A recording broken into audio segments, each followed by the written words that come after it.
kwa ukuta na mauaji ya polisi wanne yaliyotokea Mbande, Temeke. Manake hii ndio hoja iliyotolewa jana na jeshi la polisi. Kama alivyosema katibu mkuu, sisi Chadema hatuhusiki kwa namna yoyote ile na mauaji ya askari polisi yaliyotokea Mbande, na wala operesheni Ukuta na mikutano yetu ya ndani na ya nje ambayo tunaifanya na tutaendelea kuifanya haina uhusiano wowote na mauaji ya askari wetu. Ukweli ni kwamba hata jeshi la polisi lenyewe jana mpaka sasa hivi hawajasema wanamshuku nani ni suspect wa mauaji ya Mbande. Hawajatuambia sababu za mauaji hayo ni nini. Upelelezi hata wa awali tu hakuna. Katika mazingira ya aina hii unahusishaje operesheni Ukuta na mauaji ya jeshi la polisi? Kama huku sio kutafuta vijisababu vya kuhalalisha utawala wa kidikteta katika nchi yetu ni nini? Hilo la kwanza. La pili, naombeni sana waandishi wa habari tujiulize maswali machache tu kuhusu hilo tukio la mauaji ya polisi na uhusiano wake na Ukuta. Kama mtakumbuka, mara tu baada ya askari wale kuuawa, kwa mujibu wa vyombo vya habari, ndani ya muda wa nusu saa baada ya askari kuuawa, waziri wa mambo ya ndani ya nchi Mwigulu Nchemba alishafika kwenye eneo la tukio akiwa amevalia sare rasmi za jeshi la polisi. Waziri Mwigulu Nchemba amefika ndani ya nusu saa. Mkuu wa jeshi la polisi Inspector General Mangu hakuwepo. Naibu mkuu wa jeshi la polisi Abdurrahman Kaniki hakuwepo. Huyu mkuu wa mafunzo na operesheni aliyetupiga marufuku ya mikutano jana hakuwepo. RPC wa Dar es Salaam hakuwepo. RPC wa hii mikoa mitatu ya kipolisi ya Dar es Salaam hawakuwepo. RCO wao hawakuwepo. OCD hawakuwepo. Lakini waziri wa mambo ya ndani akiwa amevalia sare za jeshi la polisi ndani ya nusu saa baada ya mapolisi kuuawa yuko pale. Nani aliyempa taarifa kwamba mapolisi wameuawa? Na nani huyo aliyempa taarifa? Kwa nini hakutoa taarifa kwa IGP Mangu, kwa Deputy IGP Kaniki, kwa RPC Siro, kwa RCO Wambura, kwa maosibu? Kwa nini wakuu wa jeshi la polisi wa nchi wa kanda Dar es Salaam na wa wilaya zake hawakupewa taarifa ili waweze kwenda na waziri wao? Ilikuwaje? Ni kitu cha kawaida? Ni kitu cha kawaida kwa waziri wa mambo ya ndani kwenda kwenye eneo la tukio baya kama hilo bila maafisa wa jeshi la polisi wanaotakiwa kumshauri? Ni kitu cha kawaida? Ni kitu gani kinaendelea hapa? Alipata wapi uniformu za polisi ndani ya nusu saa baada ya mapolisi kuuawa? Nani aliyempa? Na yeye ni polisi by the way. Kwa nini hakuona umuhimu wa kwenda na washauri wake, IGP, Deputy IGP, RPC, hao wakuu wa jina? Ni kitu gani kinaendelea? Alienda kuchunguza tukio? Ana ufundi huo? Ni nini? Sasa kwa msio ambao mnaweza msikumbuke mambo haya, si mageni sana. Haya mambo si mageni sana. Historia hiki matukio ya aina hii ndio yaliyomwezesha Adolf Hitler kuanzisha utawala wa kidikteta Ujerumani mwaka 1933. Adolf Hitler aliapishwa kuwa chancellor wa Ujerumani tarehe 30 Januari mwaka 33. tarehe 23 ya mwezi uliofuata wa pili, jengo la bunge la Ujerumani Reichstag likaungua moto. Wakati watu wa zimamoto wanajitahidi kuuzima moto, Hitler mwenyewe na wafuasi wake wa karibu wakafika kwenye eneo la tukio, na ghafla wakasema huu moto umesababishwa na wakomunisti na wafuasi wa chama cha kikomunisti cha Ujerumani. Kesho yake akatoa amri, decree, inaitwa na wanahistoria the Reichstag Fire Decree. Amri ya moto wa Reichstag ilitolewa kesho yake baada ya ule moto, na ikasainiwa na rais wa Ujerumani Hindenburg siku hiyo hiyo. Kwa amri ile, shughuli za kisiasa Ujerumani nzima zilipigwa marufuku.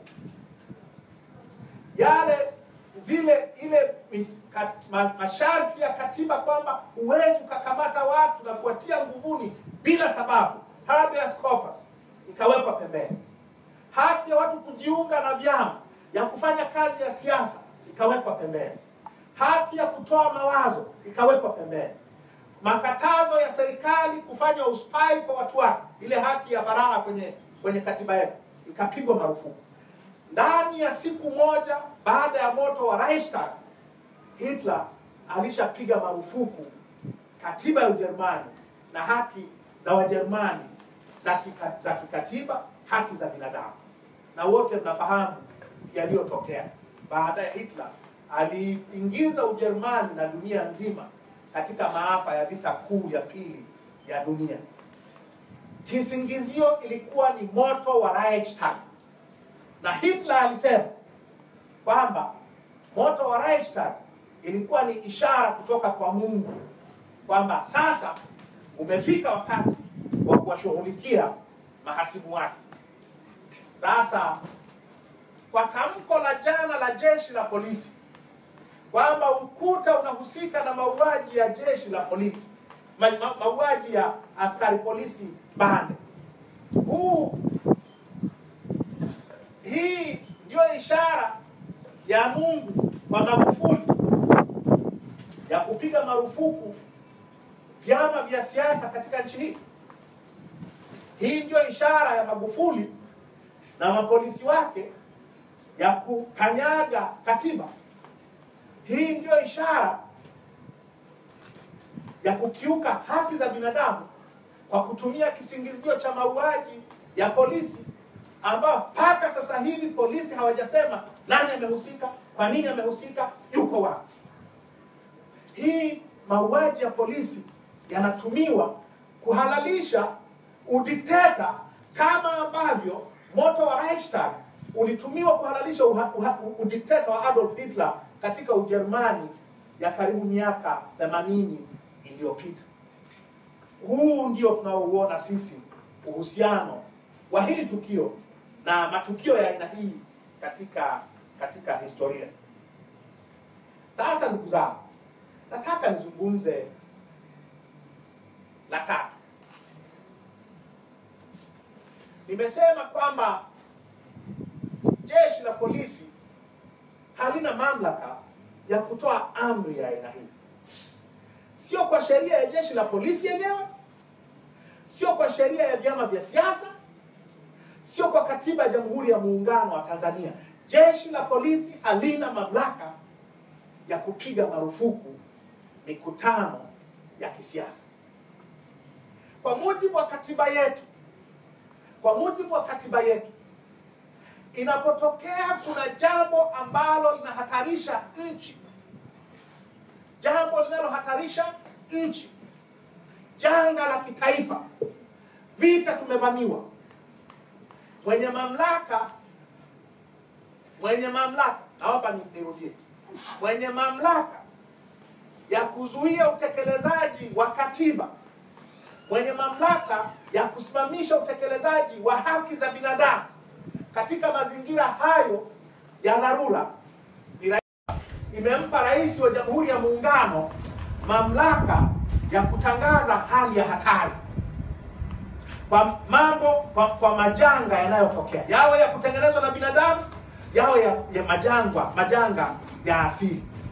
Ni rais peke yake ndiye mwenye uwezo wa kutangaza hali ya hatari. Na mwaka 1998 wakati rais akiwa Mkapa, bunge lilipitisha sheria inaitwa sheria ya hali ya hatari, Emergency Powers Act, sheria ya mamlaka ya hali ya hatari. Sasa sheria ya mamlaka ya hali ya hatari imeweka utaratibu wa kufuatwa pale rais anapotangaza amri ya anapotangaza hali ya hatari.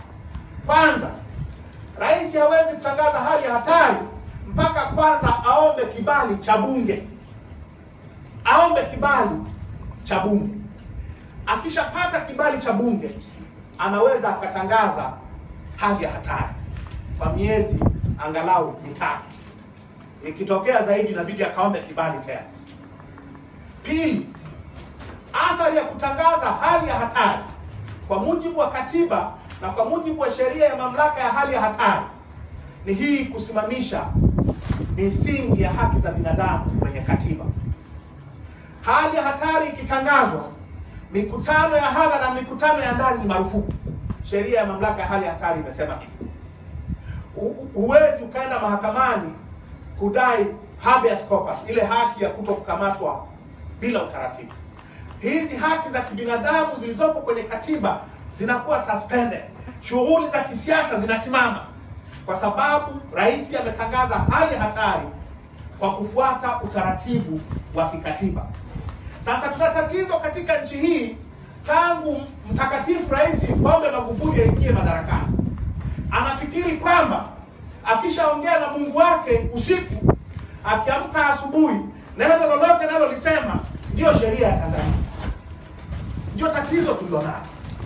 Sasa tunaomba tumkumbushe rais na wanaomshauri wamkumbushe, kama rais hapendi mfumo wa vyama vingi vya siasa, na amesema mara nyingi hadharani, kama hapendi katiba iliyopo aliyoapa kuitii, kama hapendi haki za binadamu, kama hapendi ushindani wa kisiasa, aende bungeni akaombe ridhaa, atangaze hali ya hatari. Aliambie bunge, awaambie Watanzania, aiambie dunia kwamba natangaza hali ya hatari, siasa ni marufuku, bila kutumia utaratibu huo uliowekwa na katiba na uliowekwa na sheria ya mamlaka ya hali ya hatari. Matangazo ya aina hii, hata kama yanatokana na ushauri wa Mungu, ni matangazo haramu. Ni matamko haramu. Amri za jeshi la polisi, hata kama wamenong'onezwa na mtukufu rais baada ya kunong'onezwa na Mungu kwamba apige marufuku mikutano, ni amri haramu. Hazipo kwa mujibu wa katiba ya nchi hii, hazipo kwa mujibu wa sheria za nchi hii. Na sisi Chadema hatuwezi kukubali kuongozwa kwa amri haramu. Tutaongozwa kwa amri halali, amri zinazotolewa kwa mujibu wa katiba na kwa mujibu wa sheria husika za nchi yetu. Sasa mwisho, naomba nimalizie kwa kusema, baada ya kutafakari yote haya, inakuwaje ukuta? Septemba mosi inakuwa. Septemba mosi iko pale pale. Septemba mosi iko pale pale. Tumewaelekeza viongozi wetu wa ngazi za chini, ngazi za majimbo, ngazi za wilaya, ngazi za mikoa na kanda, waandike barua za kutoa taarifa kwa maafisa polisi wa maeneo yao, kuwapa taarifa kwamba tarehe 1 Septemba tutafanya mikutano ya hadhara kwenye maeneo yatakayoelezwa kwenye taarifa hizo. Sheria ya jeshi la polisi na sheria ya vyama vya siasa inasema tuwaandikie maafisa polisi wa maeneo hayo, ma-OCD wa wilaya hizo, tuwape taarifa za mikutano na maandamano. Ndivyo ambavyo tunawaelekeza viongozi wetu nchi nzima, na ndivyo watakavyofanya. Hatutavunja sheria ya Tanzania. Tutalinda katiba yetu. Tutalinda haki zetu za kikatiba. Wale wanaofikiria kwamba tunatenda makosa, hebu watuambie basi, ijulikane hivi wao wanafuata katiba ipi kama si katiba ya Jamhuri ya Muungano wa Tanzania tulionayo sasa hivi. Watuambie kama sio sheria ya vyama vya siasa na sheria ya jeshi la polisi kuhusu mikutano na maandamano, wao wanafuata sheria zipi ambazo sio hizi? Watuambie katika hii marufuku ya siasa, wao wanafuata utaratibu gani kama sio utaratibu wa kutangaza hali ya hatari kwa mujibu wa katiba na kwa mujibu wa sheria ya mamlaka ya hali ya hatari. Hatutakubali nchi hii kugeuzwa kuwa ya kidikteta. Hatutanyamazishwa. Tunaweza tukauawa, tunaweza tukakamatwa tukafungwa, tunaweza tukawekwa mahabusu, tunaweza tukapigwa tukaumizwa. Fikra zetu hazitakuwa. Fikra zetu hazitawekwa mahabusu. Fikra zetu hazitafungwa. Mapambano yanaendelea. Nawashukuruni sana. Asante sana. Sasa naomba wenye maswali.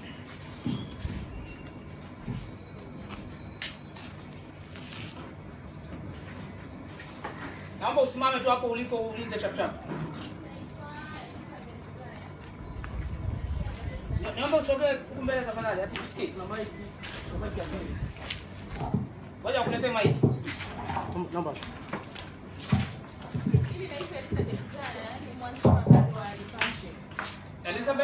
Elizabeth Zaya. Mheshimiwa Mwanasheria Mkuu, umezungumzia swala la waziri wa mambo ya ndani kutoka eneo la tukio ndio baada ya kutoka kwa tukio lenyewe. Na umezungumza kwa kuzunguka. Mimi nilitaka niombe kwamba yani baada ya kuzungumza hivyo, yani ulikuwa umemaanisha nini? Uende direct. Asante. Swali lingine?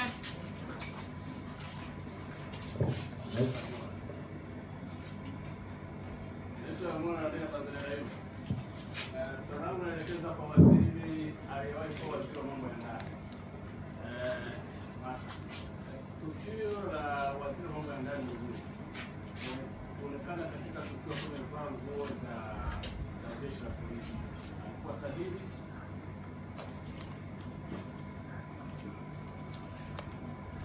Lingine? Mimi naitwa Bigumbwa Africa Television. Mheshimiwa Mwanasheria Mkuu wa chama, nitaka kufahamu tu kwamba tayari limetoa tamko la kuzuia mikutano ya ndani ya vyama vya siasa, na ile tamko tayari. Sasa Mheshimiwa Mwanasheria Mkuu, kama mwanasheria unamwambiaje huyu ambaye hakufuata taratibu za kisheria? Naomba la 4 alafu tutaanza kujibu kama lipo. Niko. Naitwa Jamal Hashim natokea Jamal Hashim natokea Zanzibar. Nataka kufahamu. Pamekuwepo na huo mkutano. Leo nilisikia kauli yako na jana nilisikia kauli ya jeshi la polisi. Kwa hiyo pana mkinzano. Itakuwa tayari kufanya mazungumzo na serikali iliyoko madarakani. Na jana tayari viongozi wa dini wamekutana na vyama vya siasa. Hatujui kwamba mlizungumza nini, na miongoni mwa watu walioshiriki ni chama cha demokrasia. Mimi bado nataka kusema kwamba je, mtakuwa tayari kurudisha nafsi zenu chini na kufanya mazungumzo ili walau maisha yaweze kuendelea, ili mikutano isiwe. Asante. Naomba sasa meza kuu.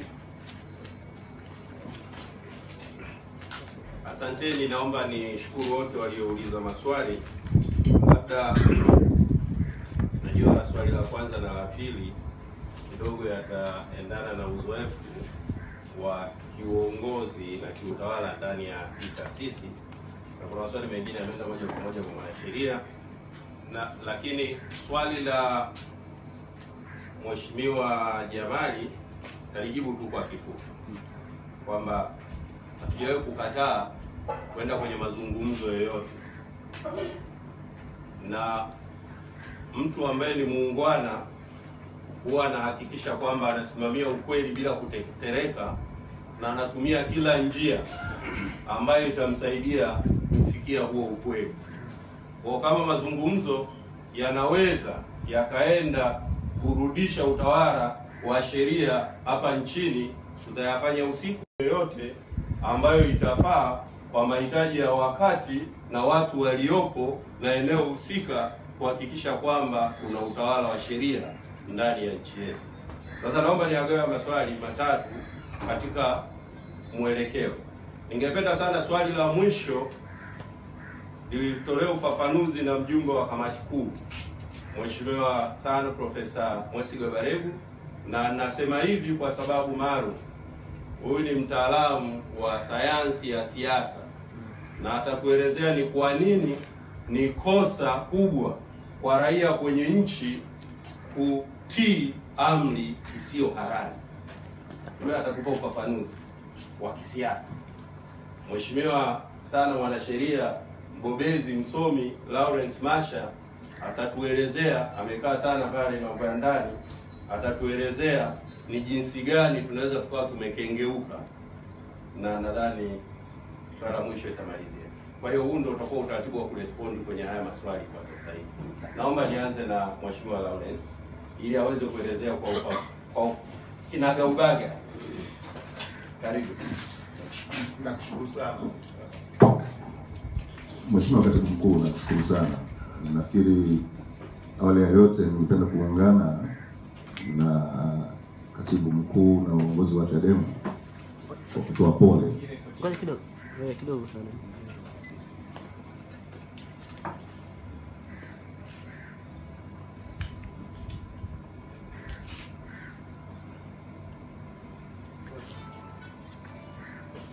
Kama nilivyoanza kusema, ningependa kuungana na Mheshimiwa Katibu Mkuu wa Chadema pamoja na uongozi wote wa Chadema kwa kuwapa pole askari wetu na wafiwa wote waliopoteza ndugu na jamaa katika tukio hili ambalo limetokea juzi. Kama waziri wa mambo ya ndani mstaafu wa nchi hii, mimi niliapa kulinda usalama wa raia wa Tanzania kwa ujumla, na kinaniuma sana nikisikia kwamba askari wetu, na najua kinauma sana viongozi wa Chadema kujua kwamba Watanzania wenzao na askari ambao wamepewa jukumu la kulinda maisha na raia wa Tanzania wakipatwa na tatizo kama lile ambalo limetokea. Kweli tunaomba kwamba Mungu ailaze roho za marehemu mahali pema. Najiuliza mara mbili namna ya kujibu maswali haya mawili ambayo yameelekezwa kwangu, kwa sababu najaribu kuangalia umuhimu wa vitu ambavyo tumeongelewa hapa. Tumeongelea swala la rule of law kutokutimizwa, katiba ya nchi kutokufuatwa, lakini swala ambalo limeelekezwa kwangu ni kuhusu mtu kuvaa nguo za polisi. Nafikiri huku tunapokwenda katika taifa letu inabidi tuanze kuwa serious kidogo zaidi katika hizo. Very simply, kisheria ni hivi: sare za polisi na sare za jeshi zinavaliwa na wanajeshi. Kuna ruksa ambayo inaweza kupatikana kimaandishi pale ambapo mtu anafanya michezo ya sanaa etc., lakini unaomba kimaandishi ambapo unaweza ukaenda ukavaa. Kwa taarifa nilionayo, Mheshimiwa Waziri wa Mambo ya Ndani sio askari, lakini utaanza kujiuliza mara mbili tatu, kwa sababu kama swali ni ruksa ya kutoa, anatoa yeye na IGP. So inawezekana alijiruhusu kuvaa na inawezekana uniform yake hiyo ameipenda kama ile scarf anayopenda kuvaa na nguo zingine. So sioni kama hilo ni swala kubwa sana la kukosoa. Swala la kufika katika eneo la tukio ndani ya nusu saa. Labda niseme tu kwamba kwa kawaida ndio ni mwenyewe nilishawahi kufika katika maeneo ya matukio haraka sana. Ndio kazi ya waziri. Lakini nafikiri kinachosikitisha hapa ni kwamba bila kufanya upelelezi wa undani, chama kikubwa kama Chadema inahusishwa katika mauaji wa askari na jeshi la polisi bila ushahidi, bila research yoyote. Hilo ndio tatizo, na hilo likatumika kama sababu ya kuzuia mikutano ya ndani. That is where the problem lies. Hiyo ndio tatizo. Ninaomba jeshi la polisi lichukue muda wake kufanya upelelezi, tujue ni nani amehusika. Lakini hapa kitu ambacho ni fundamental, kitu ambacho Watanzania wanatakiwa kulitambua.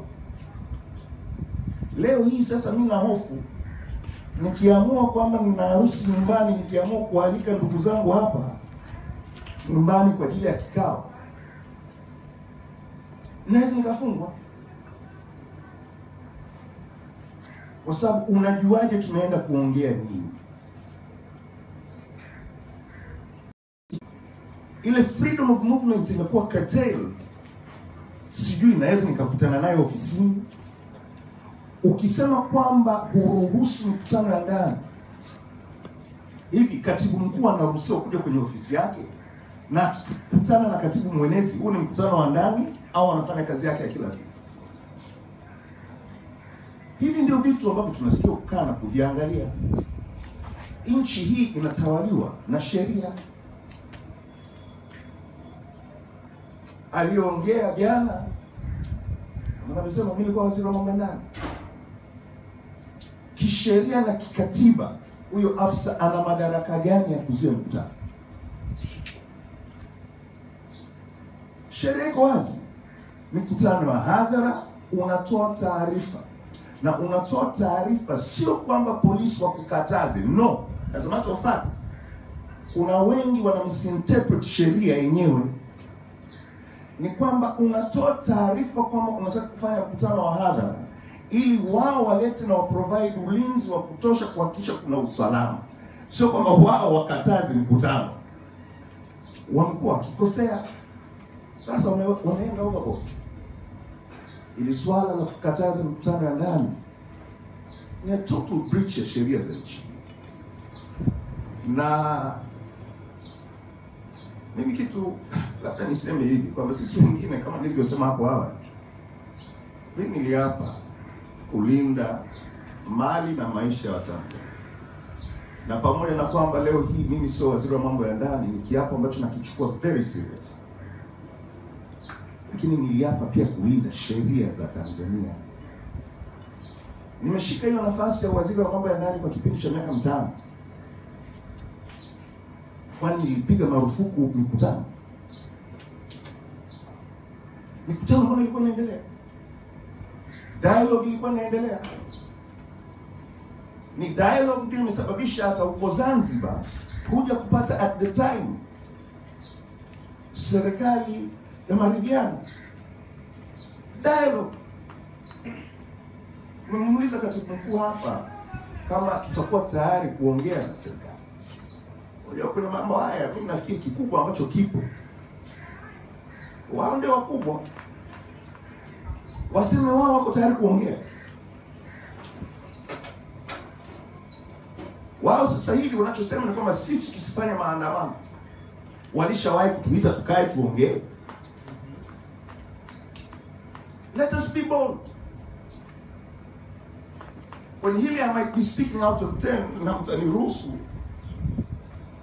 pale ambapo serikali inafanya vitu vizuri tuko tayari kuwapongeza.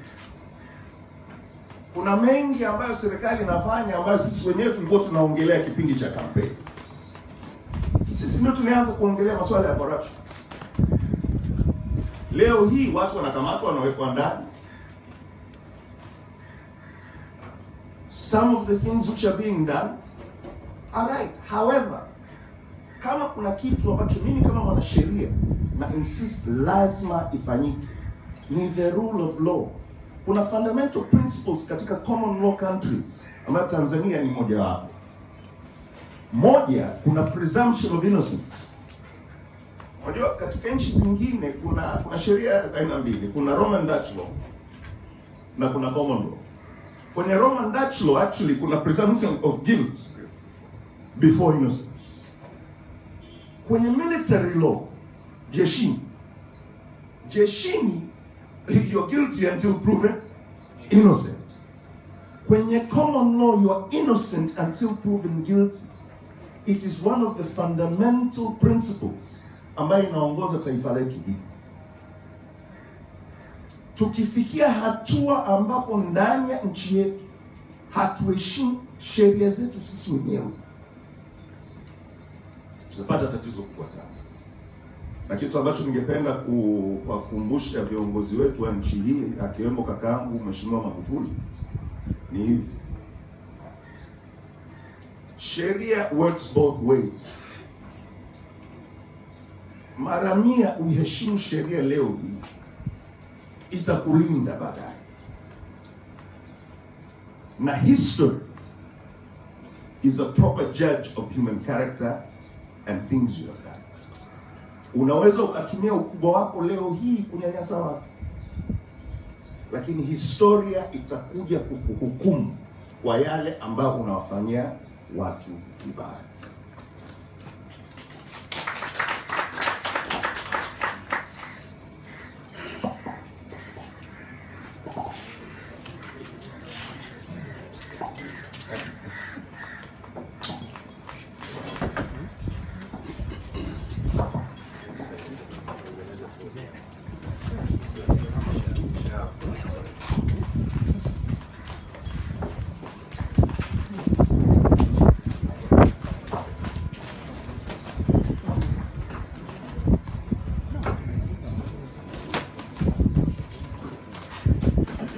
Mimi labda niseme moja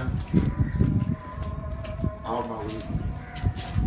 Kwanza nataka nianze kwa kuwakumbusha ninyi waandishi wa habari mlio hapa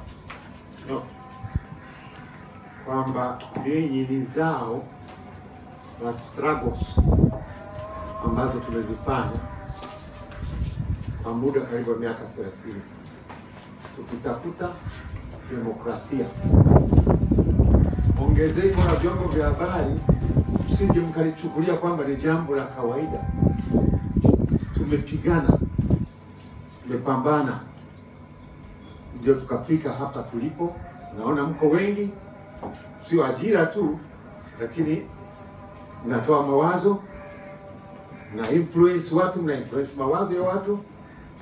Lakini msije mkajisahau kwamba kuwepo kwenu kama waandishi na vyombo vya habari ni zao la struggles tulizozifanya. Na mimi siwezi kusema kwamba ni nembo ya struggles hizo, lakini nimekuwepo wakati wote tangu miaka ya 80 nikipigania demokrasia ya nchi hii mpaka tukafika mlangoni mwa kupata katiba mpya. CCM ikavuruga mchakato wa kupata katiba mpya. Mimi nilikuwa ni muasisi katika kitu kinaitwa National Convention for Constitutional Reform 1989. Ndio tulikutana Diamond Jubilee kuanza mchakato wa kutafuta demokrasia katika nchi hii.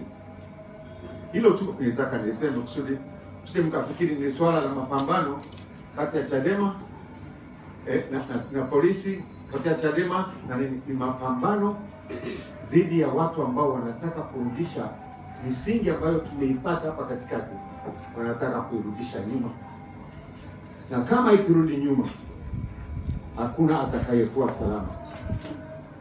Kama ikirudi nyuma, usije ukazungumzia uandishi wa habari ulio huru unaoweza kutoa maoni yao, haitawezekana. Kwa hivyo tusije tukaangalia kwamba Chadema na Magufuli Chadema na hapana.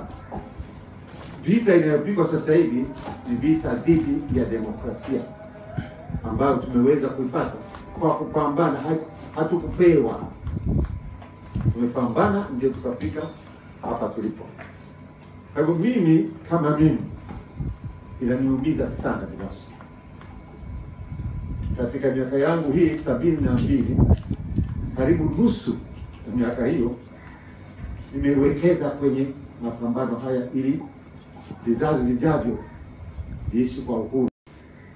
Labda niseme kwamba wajibu wa kulinda katiba, na tumezungumzia haki hizi tunapewa, haki fulani tunapewa na sheria ya vyama vya siasa, haki hizi ziko kwenye katiba, ni sawa. Haki zinaendana na wajibu. Kama hujawajibika, huwezi kulinda haki zako. Na wajibu tulionao, pale ambapo katiba ya nchi inasiginwa, sheria za nchi zinakiukwa, tuna wajibu sisi wenyewe kama Watanzania wenye mamlaka ya mwisho, wajibu wa kusema hapana, hatutaki, kwa sababu sisi kama katiba inavyosema ndio chanzo cha mamlaka yote ambayo anayo Magufuli, ambayo linayo bunge, ambalo linayo mahakama. Yote haya mamlaka yanachimbuka kutokana na sisi wenyewe. Kwa hivyo tusioneshane vidole kwamba pale bwana Profesa Baregu ndio na bwana. Ni vita yetu sisi wote, mapambano yetu sisi wote, kwa sababu wote tutaathirika. Kwa hivyo nitaka niseme hilo tu, kwamba isije ikaonekana kwamba labda sisi tuna ugomvi na mtu, na labda nisisitize vile vile kwamba ukuta, na tumekuwa na tafsiri nyingine za kupotosha. Ukuta ni ukuta wa binadamu, a human war against kunyimwa na kunyang'anywa haki ambazo tunazo na tumeziwekea kwenye katiba yetu. Kwa hivyo tunavyoshikana mikono namna hii, tuna maana ya kwamba sisi wa Tanzania ambao ndio wenye nchi hii, ambao ndio wenye katiba hii, tunasimama pamoja kulinda misingi ya katiba yetu. Na kwa hilo mimi nadhani, sijui kama kutakuwa na mtu hapa ambaye anasema kwamba huo ni uhalifu au hiyo ni fujo au hiyo ni vurugu. Hapana, tunatimiza wajibu wetu wa msingi wa kulinda katiba na sheria za nchi. Nashukuru sana.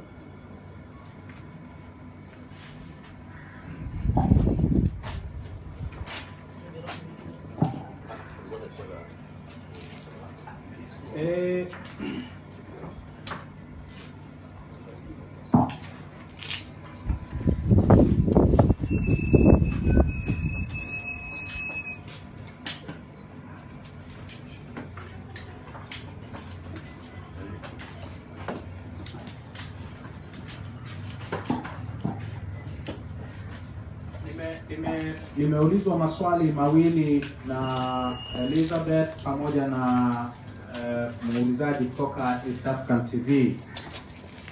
Na swali la kwanza linasema iko na maana gani kuzungumzia jinsi ambavyo waziri wa mambo ya ndani alivyoenda kwenye eneo la tukio. Anasema nimezunguka, nina maana gani hasa? Nafikiri nilijitahidi kuwa wazi. Katika mazingira ya kawaida ya matukio ya uhalifu, watu wa kwanza kabisa unaowatazamia kufika kwenye eneo la uhalifu ni wataalamu waliofunzwa kushughulikia masuala ya uhalifu. Mapolisi ndio watu wa kwanza ambao unatazamia kuwakuta kwenye crime scene. Sasa kwenye tukio baya kama la Mbagala, ndani ya nusu saa amekwenda waziri wa mambo ya ndani akiwa amevaa uniform. Waziri wa mambo ya ndani sio mpelelezi, hajajifunza masuala ya upelelezi, sio anayekamata wahalifu, sio anayechunguza uhalifu, lakini ndani ya nusu saa yuko pale. Wanaohusika na uhalifu wa kutisha kama huu, mapolisi, IGP hayupo, mkuu wa jeshi la polisi hayupo, naibu wake hayupo, mkuu wa polisi wa mkoa hayupo, mpelelezi mkuu wa mkoa, na wako kuna mikoa mitatu ya kipolisi, hakuna hata mmoja, ma-OCD hawapo kwenye eneo la tukio ambalo ndani ya nusu saa waziri amekwenda amevalia uniform ya polisi, na kesho yake tukio hilo linatumiwa kisiasa. Ndicho nachokisema. Serikali ya Rais Magufuli inatumia tukio la kihalifu la askari kuuawa kunufaika kisiasa, kupata sababu ya kutekeleza mpango wao wa kupiga marufuku siasa, wa kupiga marufuku vyama vya siasa, wa kukanyaga katiba, wa kukiuka haki za kikatiba ambazo tumekuwa nazo kikatiba na kisheria kwa miaka 24 sasa. Kwa nilichokuwa nazungumza ni kwamba serikali inatumia tukio la Mbande kisiasa. They're exploiting a tragedy for political purposes, for their political purposes. Na kutumia tukio baya la kihalifu kama hilo kujinufaisha kisiasa, nafikiri ni dhambi hata kwa Mungu. Ni dhambi hata kwa Mungu. Kwa kulikuwa na sababu gani ya waziri kwenda ndani ya nusu saa bila IGP wake, bila deputy IGP wake, bila RPC wake, bila MRCO wake, bila ZCO wake, bila ma-OCD wake? Hiyo uniform ya polisi aliipata wapi? Nani aliyempa hiyo taarifa? Na kwa nini hiyo taarifa hawakuipewa hawa wakubwa wa jeshi la polisi? Kwa nini? Kuna askari 6 waliuawa Ukonga Stakishari. IGP alienda usiku ule ule. Waziri, nisikumbuki kama waziri Kitwanga alikwenda kwenye eneo la tukio la mauaji ya askari polisi Stakishari. Hakukuwa na ukuta wakati ule, pengine ndio sababu. Leo kuna ukuta, askari wameuawa, badala ya jeshi la polisi, uongozi wa jeshi la polisi na wataalamu wa uhalifu wa jeshi la polisi kwenda, amekwenda mwanasiasa. Mwikulu ni mwanasiasa, amemvikwa mavazi ya uwaziri, lakini ni mwanasiasa. Na ndio maana kesho yake polisi wanaambia sasa wapigeni marufuku. Ni kuexploit a tragic event for political purposes, na hiyo ni dhambi kubwa sana. Ndicho nilichokuwa nakisema. Sasa nimeulizwa na EATV kwamba tumesema hii amri si halali. Tunawaambiaje jeshi la polisi? Tumewaambia jeshi la polisi na tutarudia kuwaambia as long as tuna sauti ya kuzungumza. Ni katiba ipi mnayoilinda? Ni sheria ipi ya Tanzania mnayoilinda? Kwa sababu katiba inasema nchi hii ni ya vyama vingi. Nchi hii ni ya vyama vingi. Kwa sababu nchi hii ni ya vyama vingi, mikutano ya vyama vingi ni ruksa. Iko kwenye katiba, iko kwenye sheria ya vyama vingi, iko kwenye sheria ya jeshi la polisi. Hii amri imetolewa kwa mujibu wa sheria ipi kati ya hizo tatu? Watuonyeshe kwenye sheria ya jeshi la polisi, IGP au Msako Marijani au nani wa jeshi la polisi mwenye ruhusa kwa mujibu wa sheria ya jeshi la polisi kukataza mikutano ya ndani na ya nje ya vyama. Watuonyeshe kwa mujibu wa sheria ya vyama vya siasa Kwa kifungu kipi kinachomruhusu mkuu wa jeshi la polisi au mkuu wa operesheni au hata rais mwenyewe kukataza mikutano? Watuonyeshe kwenye katiba ni wapi wameruhusiwa. Hatujaona, hawajasema na hatujaona. Utaratibu tumeuzungumza wa namna ya kutangaza hali ya hatari so na so forth. Sasa hizi amri halali na amri haramu, hizi amri haramu zinapaswa kuheshimiwa? Hapana. Kuna kifungu cha sheria kwenye penal code yetu kinasema hivi: ni kosa kukataa amri halali. Na amri halali imetafsiriwa kuwa ni amri inayotokana, iliyotolewa na mtu mwenye mamlaka ya kisheria kutoa amri hiyo, na pili, lengo la amri hiyo liwe ni lengo halali. Sasa mwenye mamlaka ya kukataza mikutano sio Nsato Marijani, sio Rais Magufuli, sio Majaliwa, sio IGP. Tumeambiwa tupeleke taarifa za mikutano kwa ma-OCD, na hilo hatujai kuacha na hatutaacha kulifanya. Na hii mikutano ya tarehe 1 kama nilivyosema mwanzoni, tutawapelekea ma-OCD nchi nzima. Hatutaenda kwa Mangu, hatutaenda kwa Kaniki, hatutaenda kwa Nsato Marijani, hatutaenda kwa Magufuli. Tutaenda kwa ma-OCD waliotambuliwa na sheria kwamba hawa ndio wanaoshughulikia mikutano ya hadhara ya kisiasa na maandamano. Kwa ndugu zangu, ni hayo. Taifa liongozwe kwa mujibu wa katiba na sheria. Taifa haliwezi likaongozwa kwa amri haramu za mtu asiyekuwa na mamlaka ya kuzitoa, hata kama ameongea na Mungu wake. Hatutafuata utaratibu wa amri, hatutafuata utaratibu wa kauli za mdomo, tutafuata utaratibu uliowekwa na sheria. Nashukuru. Nafikiri baada ya hapo kuna swali ambalo halijajibiwa. Haya, niombe maswali mawili ya mwisho, kwa sababu kuna vyombo vya kimataifa wanasubiri interview press nyingine kwa Kiingereza. Kwa hiyo uliza. Naitwa Devota Mashaka. Naomba niulize swali kwa kukoti kwanza kidogo taarifa ya jeshi la polisi la jana.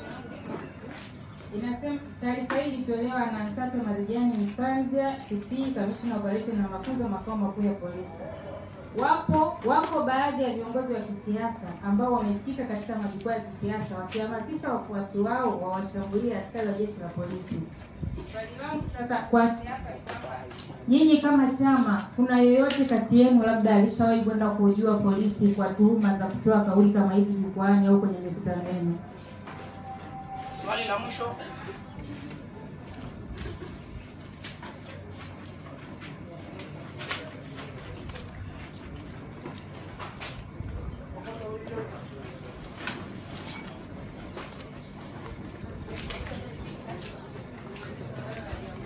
Mary Victor. Okay.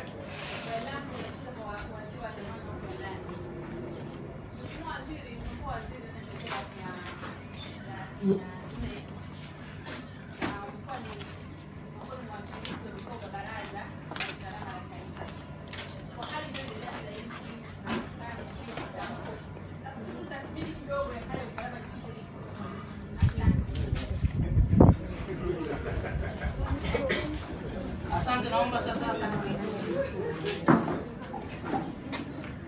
Nashukuru sana wauliza maswali Devota. Nadhani wewe mwenyewe toka umeingia katika maeneo ya ofisi yetu umeona kabisa jinsi tunavyoongea, na nadhani umefurahia kuona kwamba hiki chama ni chama kimoja ambacho ni cha kistaarabu sana na hakiwezi kuwa hata hulka ukiachilia mbali tabia.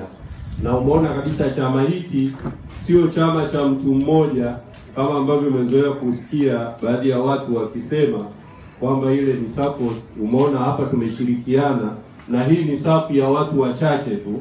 Hii inaonyesha tuna timu nyingine kubwa sana, na ukiangalia hata tulivyoweka operation Ukuta inaendelea sasa hivi nchi nzima, katika majimbo, katika kanda, kuna viongozi wetu ambao tunawaamini, na hakuna kiongozi hata mmoja aliyewahi kufikishwa polisi kwa kosa la kumshambulia polisi. Nadhani hata Mheshimiwa Msigwa, kama mnafuatilia duru zake bungeni, alishawahi kusikika anasema aliambiwa akampiga polisi, wabunge wenzao wakawa wanamshangaa, wakawa wanasema wewe Msigwa unaweza kumpiga Philford? Nadhani wengi mnaujua mwili wa Mheshimiwa Msigwa, ni mdogo mdogo. Kwa hiyo kuna mazungumzo mengine mtu anakuwa na hamu ya kutafuta sababu ya ugomvi, lakini kimsingi chama chetu hakina element yoyote ya ugomvi, na chama chetu kimekuwa kikitangaza, kusukuma, kushawishi na kuhakikisha kwamba hili taifa letu ni taifa tulivu, ingawa sasa hivi amani yetu inaondolewa na watu wachache, lakini kimsingi taifa letu lina utulivu wa hali ya juu. Naomba ndugu waandishi muweze kutofautisha vizuri kabisa kati ya amani na utulivu. Hivi ni vitu viwili tofauti. Amani inaanzia kwenye fikra. Fikra ndio hujenga amani. Kwa mtu yoyote ambaye fikra yake inaanza kuwa corrupted, kuvurugwa, huyu mtu anaanza kuondokewa na amani. Na amani inapoondoka ndani ya huyu mtu, ana mambo mawili tu anaweza kufanya. Kwa sababu binadamu ameumbwa katika sehemu mbili, sehemu ya ukiwa au sehemu ya vurugu. Kwa anaweza akawa mkiwa, akanyong'onyea, akajifungia ndani, akawa analia, au anaweza akaonyesha vurugu, aggression, akawa mgomvi na kufanya fujo. Unapowazuia watu wasikutane, wasiongee, wasibadilishane mawazo, unaanza kuvuruga fikra zao. Kwa hiyo unaanza kuondoa amani yao, na unapoanza kuondoa amani ya watu, sasa kuna hatari. Hawa watu wanaweza wakaopti kuwa na vurugu, au wanaweza wakaopti kuwa wapole. Kwa matamko, katika taifa lolote amani huondolewa na uvunjaji wa sheria na sio kitu kingine chochote. Unapokuwa na kiongozi anayevunja sheria makusudi, huku anajua na anaona, hili ni jambo ambalo ni la hatari sana. Kwa hiyo kimsingi, wale wanasema tulinda amani yetu, nadhani wazingatie kufuata sheria tulizonazo. Kwa hiyo chama chetu bwana, kimsingi ndio maana hata yeye aliyesema alishindwa kusema. Hatujawahi kutoa ahadi wala tamko la kusema tunashambulia, sio polisi tu, mtu yeyote yule, kwa sababu sio tabia yetu. Swali jingine lilokuwa linapata kutoka kwa Mary, nadhani najua nimeenda moja kwa moja na mhusika yuko hapa, naomba nimpeleze.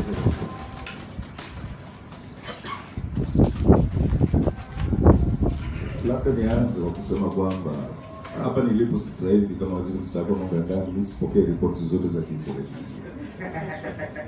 So ukiniuliza mimi hapa hali ya usalama ndani ya nchi hii, sidhani kama mimi ndio mhusika wa kuweza kujibu swali hilo, lakini nataka kusema hivi: tumeendesha uchaguzi mwaka jana, wote mliona, pamoja na maandalizi na vitishio vyote ambavyo vilifanyika, pamoja na hata sisi wengine kuwekwa ndani na kadhalika, tulimaliza salama. Tulimaliza salama, hakukuwa na vurugu,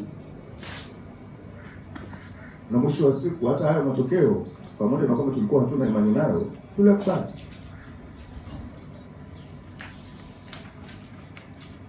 So leo hii kulielewa, na nafikiri katibu mkuu katika kujibu swali aliyokuwa amejibu sasa hivi ameeleza vizuri. Binadamu wanahitaji sehemu ya kupumua. Binadamu wanahitaji fursa ya kuweza kuongea. Hata kwenye nyumba zetu, sio kila siku ambapo watoto wetu wanakubaliana nasi, lakini unawasikiliza, unawapa fursa ya kuongea. Pale ambapo ukali umezidi, tena bila sababu, pale ndio unakuta nyumba ambapo watoto wanaruka gate wanakimbia na vituko vingine. Kama alivyoeleza hapa Mheshimiwa Katibu Mkuu, Chadema ni chama ambacho kinapenda amani. Chadema ni chama ambacho kinataka utulivu. Sisi wengine tumeapa na kuna viapo vingine haviondoki. Usalama, stability wa nchi hii ni jambo la muhimu sana. Lakini kama ilivyoelezwa, sio sisi ambao tunavunja sheria sasa hivi. Sisi ndio tumekatazwa kufanya mikutano ya ndani. Sisi ndio tumekatazwa kufanya mikutano ya hadhara. Lakini barua bado tunaziandika kuomba. Hatujaacha kuandika barua kuomba kufanya mkutano hata mara moja. Pamoja na kwamba majibu mengine yanayokuja kwa kweli ni vituko. Kwa sababu sijui sasa hivi ni kwamba wamepanga wote, sijui kila barua ikija inasema kwamba kwa taarifa za kiintelijensia tunajua kwamba sijui kuna nini kitatokea kwenye mkutano wako, sijui ni wachawi siku hizi hawa jamaa. Nchi gani ambayo huruhusiwi hata kukosoa kile ambacho sio sahihi? So kama kuna hali yoyote ya hatari haijasababishwa na Chadema wala haijasababishwa na UKAWA, ni pale ambapo unawanyima Watanzania haki yao ya msingi, kukusanyika, kuongea, kukosoa. Haiwezekani kwamba leo hii unasema kwamba mikutano ya ndani, haiwezekani. Lakini na uhakika kwamba UVCC, UWT au sisi wenyewe tutakutana kesho wataruhusiwa. It is not right. Kujiunga na upinzani, and I hate the word upinzani. Mimi ni Mtanzania.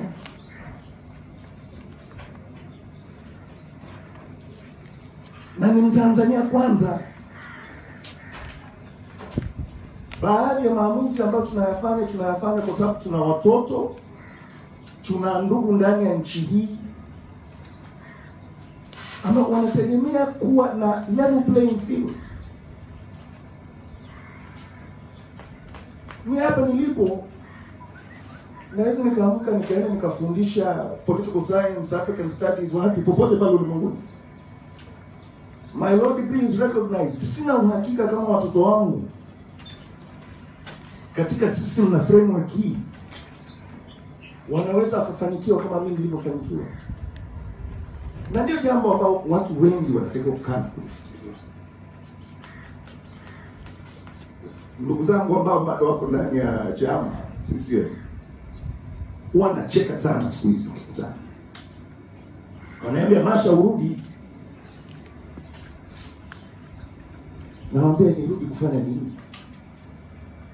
Ni wenyewe mnalalamika. As a matter of fact, unajua ukweli ni kwamba ndugu zangu waandishi wa habari mkifuatilia wanalalamika kuliko hata sisi. That is the truth. Ni unafiki tu ndio umejaa. So kama kuna hali yoyote ile ambayo mnaona sio sawa, na waulize wahusika. Kuna wengine wameteuliwa juzi, wao ndio wanaweza kawaeleza kuhusu hali ya usalama hapa nchini. Lakini kitu ambacho mimi naweza nikawaambieni ni hivi: kwa Mtanzania yoyote ambaye ana mtoto, ana ndugu na familia ndani ya nchi hii, inawezekana kwamba wewe katika maisha yako umeweza kufanikiwa kuishi kiujanja. Una uhakika kama mwanao anaweza. Na pale ambapo sheria inapindishwa, katiba haifuatwi, tunatakiwa kukaa na kujiuliza tunawaachia nchi ya aina gani? That is what it comes down to. Yaani leo hii mimi siruhusiwi kuja hapa kukutana na Dr. Mashinji ofisini kwa hofu ya kwamba ni mkutano wa ndani. Tukikutana wanachadema watatu tunapiga BSM, is that mkutano wa ndani?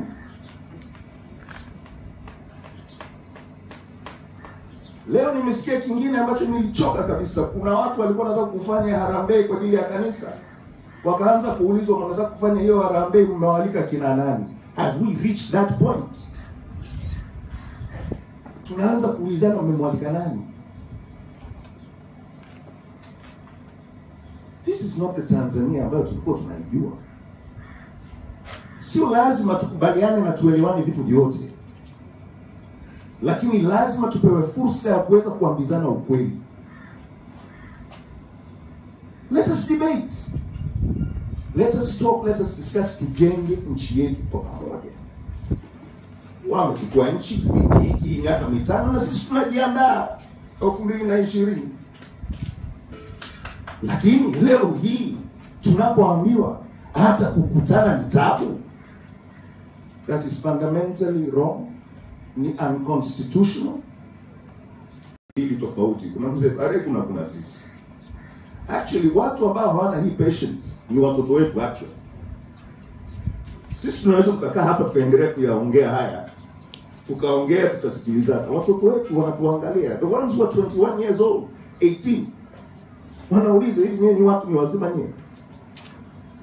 Kwa sababu ile patience, ule utaratibu, ule upole wa Tanzania wao hawana. They're grown up in a different age and environment. So sisi tunachoomba ni kwamba serikali itumie busara. Tukae tujadiliane namna ya kuwa na mwelekeo kwa ajili ya taifa letu over the next few years. Tuweze tukawa na maridhiano ya namna ya kuongea, kubadilishana mawazo na kadhalika. Tuendeshe nchi. Lakini sio mambo ya kulazimishana hata nyumbani kwako. Ni mtoto chini ya miaka 18 labda ndio utamfanyia ubabe na kumwambia kwamba usifanye hivi. Lakini hata ndani ya nyumba yako mtoto akishafika umri fulani na wewe unagundua kama mzazi, huyu lazima nikae niongee naye, nimsikilize. And you know the surprising thing is, sometimes your children are right. Wasikilize. Inaomba niishie hapo.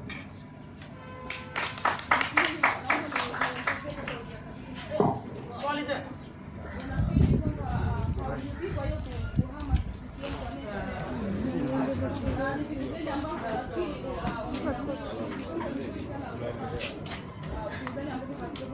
Za kujibu kwa kifupi, sijuti kwa hapo. Nimemaliza.